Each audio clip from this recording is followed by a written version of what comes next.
This channel does not promote any violent, harmful, or illegal activities. All content provided by this channel is meant for an educational purpose only. UEN Jaipur is a perfect target for prospective students aspiring for good jobs, good education with future-ready skills. তৃণমূলপন্থী অধ্যাপক সংগঠন ওয়েবকোপা ও বামপন্থী ছাত্র সংগঠনগুলির হাতাহাতিতে রণক্ষেত্র যাদবপুর। অসুস্থ হয়ে হাসপাতালে পৌঁছতে হয় শিক্ষামন্ত্রীকে। এদিকে বিক্ষোভ দেখাতে গিয়ে রক্তাক্ত পড়ুয়া। যাদবপুরের পড়ুয়াদের একাংশের অভিযোগ, শিক্ষামন্ত্রীর গাড়িতে পিষে গুরুতর জখম ওই বিক্ষোভকারী। কিন্তু ঠিক কেন এমন পরিস্থিতি সৃষ্টি হলো, কি হয়েছিল দেখুন আরো একবার।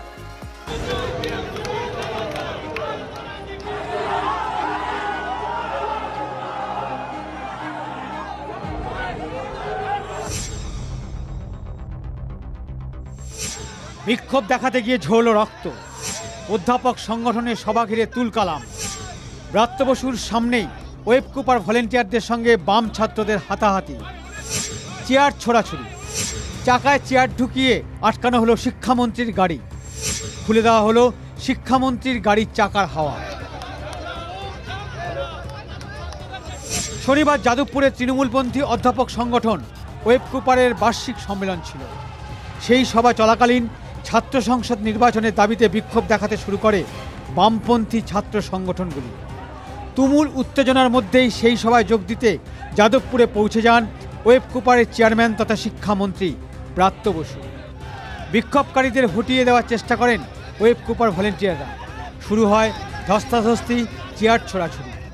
পরিস্থিতি ক্রমশ উত্তপ্ত হতে হতে এক সময় দুই পক্ষের মধ্যেই হাতাহাতি বেঁধে যায়। অসুস্থ হয়ে পড়েন এক অধ্যাপক। ব্রাত্য বসুকে দীর্ঘক্ষণ আটকে রেখে বিক্ষোভ দেখায় পড়ুয়াদের একাংশ। শুধু তাই নয়, চাকায় চেয়ার ঢুকিয়ে আটকানো হয় শিক্ষামন্ত্রীর গাড়ি, খুলে দেওয়া হয় কনভয়ে গাড়ির চাকার হাওয়া। ছাত্র সংগঠনগুলোর চেহারা, এরাই রাস্তায় নেমে অসভ্যতা করে। দায়িত্বে আপনি পাশের বাড়িতে কেউ চেনে না। আমরা এই ধৈর্য এবং সহিষ্ণুতার পাঠ জানি। আমি ওদের প্রত্যেকটি ছাত্র সংগঠনকে বললাম, আপনারা 2 জন মিলে বা 4 জন মিলে আসুন, আমি কথা বলবো। ওরা বলছেন যে আমরা 40 জন মিলে কথা বলবো। 40 জন মিলে কথা হয় না। এবার এইটার পর ওরা এখানে আমাদের আটকে দেওয়ার চেষ্টা করছে। শিক্ষামন্ত্রী যখন বেরিয়ে যাচ্ছেন তখন তার গাড়ির সামনে শুয়ে পড়েন কয়েকজন। গাড়ি লক্ষ্য করে ছোড়া হয় জুতো, ভেঙে যায় শিক্ষামন্ত্রীর গাড়ির কাচ।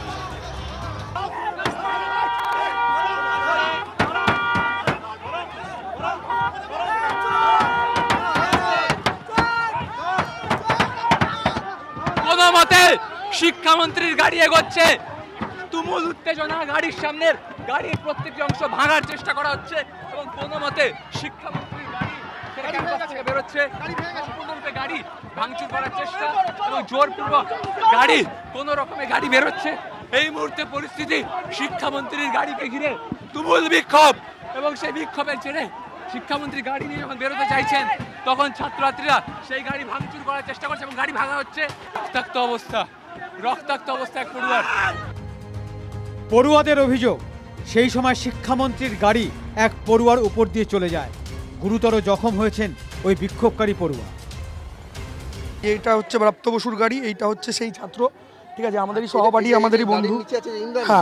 হ্যাঁ, ইন্দ্রানুজ আমাদেরই সহপাঠী, আমাদেরই বন্ধু। স্টেটের শিক্ষামন্ত্রী কতটা বর্বর হলে এই ঘটনাটা ঘটতে পারে। আর তার কনভয়ের যে গাড়ি, তিনি যেই গাড়িতে বসে আছেন, সবচেয়ে বড় কথা হলো তিনি যেই গাড়িতে বসে আছেন সেই গাড়িটা এই বাচ্চা ছেলেটিকে চাপা দিয়ে চলে যায়। গাড়ি দিয়ে তৃণমূলের গুন্ডারা মেরে গেছে। সে যদি আজ মারা যায় তার বদলা সব তৃণমূল থেকে আমরা নেব। তৃণমূল এখানে ফার্স্ট ইয়ারে এক ছাত্রকে গাড়ি চাপা দিয়ে মারার চেষ্টা করেছে। হাড়ে, পায়ে এবং কোমরে আঘাত লেগেছে বলে জানিয়েছেন শিক্ষামন্ত্রী ব্রাত্য বসু। তিনি জানিয়েছেন তার বুকেও চোট লেগেছে। এসএসকেএম হাসপাতালে পর্যবেক্ষণে রাখা হয় তাকে।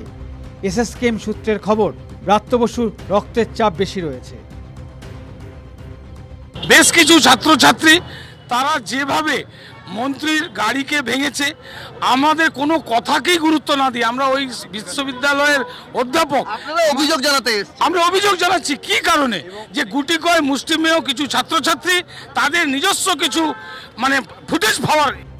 এরপরে যাদবপুর বিশ্ববিদ্যালয়ের ক্যাম্পাসে থাকা শিক্ষাবন্ধু সেলের অফিসে ভাঙচুর চালানো হয়।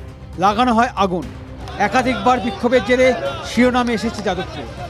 2019 সালের সেপ্টেম্বরে তৎকালীন কেন্দ্রীয় প্রতিমন্ত্রী বাবুল সুপ্রিয়কে ঘিরে বিক্ষোভের রণক্ষেত্র হয়ে ওঠে যাদবপুর ক্যাম্পাস। যাদবপুর বিশ্ববিদ্যালয় থেকে সুমন মহাপাত্র এবং সৌরভ দত্তের রিপোর্ট, TV9 বাংলা।